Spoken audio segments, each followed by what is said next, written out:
Class 10 exercise 2.3 question number 5। क्या दे रखा है बच्चों इसमें आपको इसमें दिया है कि कुछ ऐसे एग्जाम्पल्स अपने आप लीजिए जिसमें P X, G X, Q X और R X, P X dividend, divisor, quotient and remainder जो डिवीजन एल्गोरिदम को तो सेटिस्फाई करें, उनके साथ कुछ कंडीशंस दी हैं उन्हें भी फुलफ़िल करें। मतलब आपको ऐसा P X, Q X, G X, R X चाहिए जो कंडीशंस पूछी गई हैं उनको फुलफ़िल कर दें। तो इसको करने का तरीका क्या है बच्चों? हमें पता है डिवीजन एल्गोरिदम के लिए दो चीज़ें होनी चाहिए, डिविडेंड और डिवाइज़र। अगर ये दो हैं तो कोशेंट और रिमाइंडर तो हमें अपने आप ही मिल जाते हैं। मतलब जो भी आपको क्वेश्चन में पूछा गया है वो कंडीशन लाने के लिए आपको सिर्फ दो चीज़ों पर ध्यान देना है कि डिविडेंड कैसा हो और डिवाइज़र कैसा हो। उसी से हमारी जो कंडीशंस हैं वो फुलफ़िल हो जाएंगी। अब इसके लिए बच्चों आप तो बहुत सारे डिवीज़न के सम्स कर चुके हैं। एक जैसे ये एग्जांपल ले लीजिए, सिर्फ इसको चेक करिए, इसको आपको डिग्री को समझना है कि कैसे है। देखिए डिविडेंड, इसकी डिग्री क्या है 3, डिवाइज़र डिग्री क्या है 2, 3 - 2 इसकी डिग्री क्या है कोशेंट की 1। ऐसे कह सकते हैं या फिर हम कह सकते हैं डिवाइज़र की degree 2 highest power of x, quotient की डिग्री 1, 2 + 1 क्या आ गया डिग्री ऑफ डिविडेंड। अब रिमाइंडर 3 है तो इसमें x का टर्म नहीं है लेकिन इसकी डिग्री क्या है, हम 3 को क्या लिख सकते हैं 3 जो रिमाइंडर है उसकी बात करें x⁻0, यानी कि इसकी रिमाइंडर की डिग्री कितनी है 0। डिवाइज़र की डिग्री 2, कोशेंट की डिग्री 1, रिमाइंडर की डिग्री 0। तो ये बच्चों ये आप इस तरीके के क्वेश्चंस कर चुके हैं। आपने चाहे उनको डिग्री के टर्म में ध्यान दिया या नहीं दिया, बट डिवीजन आप सीख चुके हैं। उसके बाद डिवीजन एल्गोरिदम भी अप्लाई करना आपको आता है। आप dividend is equal to divisor into quotient plus remainder, ये भी आप अप्लाई करना सीख चुके हैं। इसमें कुछ आपको दिक्कत नहीं है। ऐसे यहाँ पर देख लीजिए,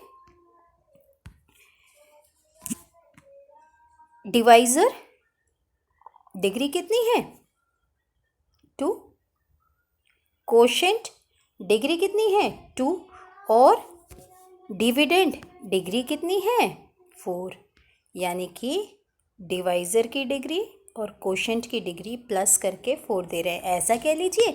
या फिर हमारे पास पहले डिविडेंड और डिवाइज़र होते हैं तो आप ऐसा सोच लीजिए कि डिविडेंड की डिग्री में से डिवाइज़र की डिग्री माइनस कर दें तो कोशेंट की डिग्री आ जाएगी। और ये तो हमें पहले से भी पता है कि डिवीज़न में अगर हमने 2x⁴ अपॉन x² किया तो डिवीज़न में डिग्री सब्ट्रैक्ट हो जाती है 4 - 2, तो आंसर में हमारा डिग्री 2 ही आना है। ये आप बहुत पहले से कर रहे हैं। यहाँ पर भी देख लीजिए बच्चों कैसा एग्जाम्पल दिया है, degree of G X is equal to degree of Q X, इन दोनों की डिग्री सेम है।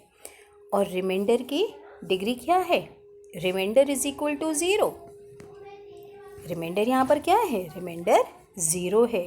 डिग्री नहीं बता सकते हम 0 पॉलिनोमियल की, क्योंकि 0 इंटू अब x की पावर चाहे जो भी हो, तो हमारे जब 0 पॉलिनोमियल है तो आपने 9th में पढ़ा था कि उसकी डिग्री को हम नहीं बता सकते हैं, दिस इज़ 0। तो यहाँ पे हम इन तीनों को कंपेयर कर पा रहे हैं। अब हम अपने क्वेश्चन पर आते हैं। हमारे क्वेश्चन दे रखा है degree of P x is equal to degree of Q x.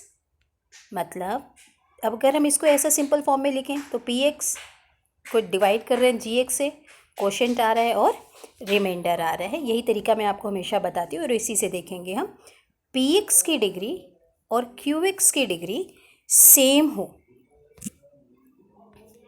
px और qx की डिग्री अगर सेम है तो कैसा लें? ऐसा कब हो सकता है कि यहाँ पर भी अगर एक्स स्क्वायर है तो यहाँ पर भी एक्स स्क्वायर है? ऐसा तो एक ही कंडीशन हो सकती है, जब हम इसको एक्स से नहीं डिवाइड करें बल्कि हम इसको किसी कांस्टेंट से डिवाइड करें। क्योंकि आप देखिए, अगर हमने एक्स स्क्वायर को एक्स स्क्वायर से किया तो कोशेंट 1, ये और ये डिग्री सेम नहीं है। ऐसे ही अगर हमने डिविडेंड को एक्स स्क्वायर है, सपोज़ कर लीजिए एक्स से डिवाइड कर दिया, तो भी क्या आएगा? एक्स। इसकी और इसकी डिग्री सेम नहीं आ रही है। तो डिग्री सेम लाने का मतलब डिविडेंड और कोशेंट की डिग्री सिर्फ एक ही कंडीशन में सेम हो सकती है, जब हम इसको किसी कांस्टेंट से डिवाइड करें, वेरिएबल से डिवाइड ना करें। तो इस कोई भी आप कुछ भी ले सकते हैं। ये आपका, मैंने एकदम सिंपल एक ले लिया पॉलिनोमियल 2x² + 2 और इसको डिवाइड कर दिया कांस्टेंट से 2 से। इसको जब डिवाइड किया तो आंसर क्या आ गया आपका? Quotient x² + 1। अब आप देख लीजिए, आपसे कहा था px की डिग्री कितनी है? 2। qx की डिग्री कितनी है? 2।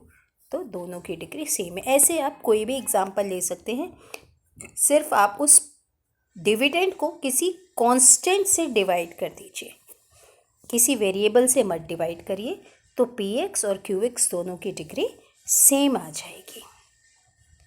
अब इसी का सेकेंड पार्ट वो देखें।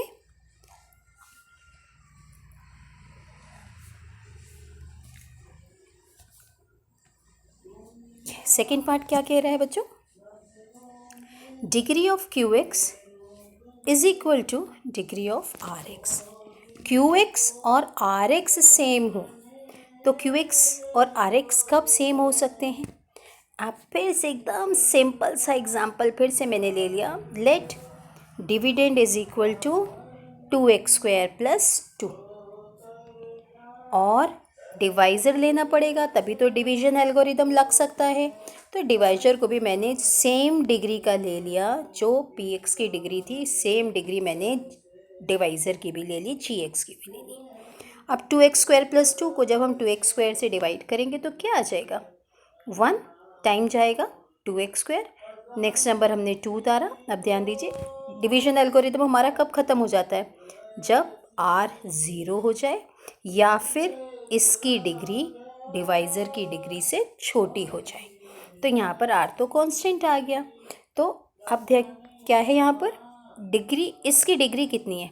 x की पावर 0, यानी कि degree of rx is equal to 0। Degree of qx constant है तो 1 × x की पावर 0 लिख सकते हैं, तो इसकी डिग्री भी कितनी है? 0।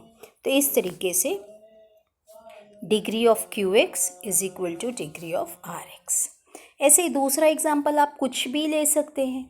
मैंने एक और ले लिया 2x³ + x ले लिया डिविडेंड, और इसको डिवाइड कर दिया x² से।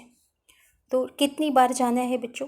2x³ हो जाएगा, इसको मल्टीप्लाई करेंगे तो 2x³ minus subtraction cancel out, x बच गया।